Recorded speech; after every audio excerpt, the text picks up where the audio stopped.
सभी को भी कभी मौका मिले तो आप कर्मनाशा की हार जरूर पढ़िएगा।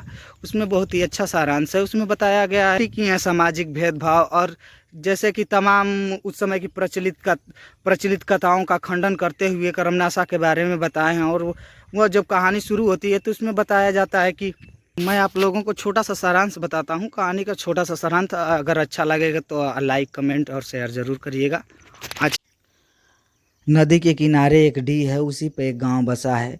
इनको उतने बाढ़ का भय नहीं रहता है, क्योंकि इसलिए कि ये ऊंचाई पे बसे हैं तो बाढ़ का पानी आता है तो इनके घरों के अंदर नहीं जाता। अब बस वैसे ही जैसे कि वह चारों तरफ से पानी आने के बाद मूस मूस का जो हाल होता है, वैसे ही इन लोगों का हाल हो जाता है बाढ़ के आने से। फिर भी इनके घर नहीं डूबते हैं। लेकिन पिछले साल जब बाढ़ आई थी तो बाढ़ का पानी अंदर तक चला गया था। उसको शांत करने के लिए 4 बकरे की बलि दी जाती है, फिर भी बाढ़ शांत नहीं होती है। एक बूढ़ी एक बूढ़ी औरत और एक अंधी लड़की का जान चला जाता है, खोजा जाता है उनको, लेकिन उनका कोई पता नहीं चलता है।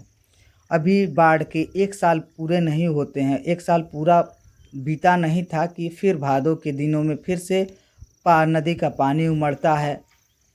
नदी का पानी उमड़ लोग चौराहे पे इकट्ठे होते हैं, आपस में बात करते हैं कि काशीदास की पूजा हुई थी, वहाँ सोखा ने क्या कहा। तो उसमें से एक आदमी बताता है कि इस साल 3 घड़े बारिश होंगे। तभी के अंदर से धनेश्वरी चाची निकलती हैं और बोलती हैं, जिस गांव में इतना पाप होगा वो गांव बहेगा नहीं तो क्या उसकी उन्नति होगी। तभी उसमें से एक व्यक्ति बोलता है कि अरे भौजी, कुछ साफ साफ बताओ क्या हुआ। बोलती हैं कि फुलमतिया, अरे फुलमतिया 3 दिन की बिटिया है, पेट में दाढ़ी लेके घूम रही है। उसमें से एक व्यक्ति बोलता है कि अरे क्या बात है, ज़रा कुछ साफ साफ तो बोलो।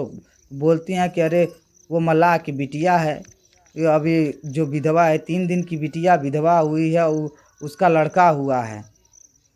लोग सब अवाक में हो जाते हैं, सब आश्चर्यचकित हो जाते हैं गांव वाले। अरे ये किसका है। तो उसमें एक पात्र है जो जिनका बहुत ही लंबा चरित्र चित्रण है, भौवा पाड़े करके हैं। उनका चरित्र चित्रण ये है कि उनके बचपन में ही माता पिता गुजर जाते हैं और उनको उनके वारिस के रूप में एक छोटा भाई और पिता का कर्ज मिलता है। वही अपने भाई को सीने से लगाकर उसका पालन पोषण करते हैं, उसे शिक्षा ज्ञान देते हैं, वो पढ़ाते लिखाते हैं। उसका नाम कुलदीप होता है। कुलदीप का और फुलमतिया का आपस में प्रेम चलता है। उन्हीं के प्रेम गांव वाले को उनके बारे में उतना पता नहीं होता है। फिर भी जब वो फुलमतिया पेट से हो जाती है तो गांव में हल्ला हो जाता है, हल्ला मच जाता है। वो एक बच्चे को जन्म देती है। जब कुलदीप अपनी पत्नी उसको लेके उनके घर में जाता अपने घर में जाता है, पांडे जी वो पहले उसको इनकार कर देते हैं और अपने यहाँ से भगा देते हैं। वो चले जाते हैं, उसी गांव में रहती है, अपनी माता के यहाँ, अपने मायके यानी अपने माँ के घर में रहती है। कुलदीप किसी काम से बाहर चला जाता है। वहाँ वो उस गांव का मुखिया थोड़ा क्रूर रहता है। वो कहता है कि अब बाढ़ तो ऐसे नहीं जाएगी, अब बाढ़ बिना किसी की जान लिए नहीं जाएगी, तो क्यों ना इसके बेटे को, फुलमतिया को और इसी के बेटे को नदी में फेंक दिया जाए। और बोलते हैं कि क्यों ना पांडे जी इसी को भी फेंक दिया जाए। पांडे जी चुपचाप खड़े रहते हैं, कुछ नहीं बोलते हैं। फिर अचानक से पांडे जी बोल पड़ते हैं कि अगर मैं सबकी करतूतें गिनाने लगूं तो यहाँ कोई खड़ा नहीं रहेगा, सभी लोग भाग जाएंगे।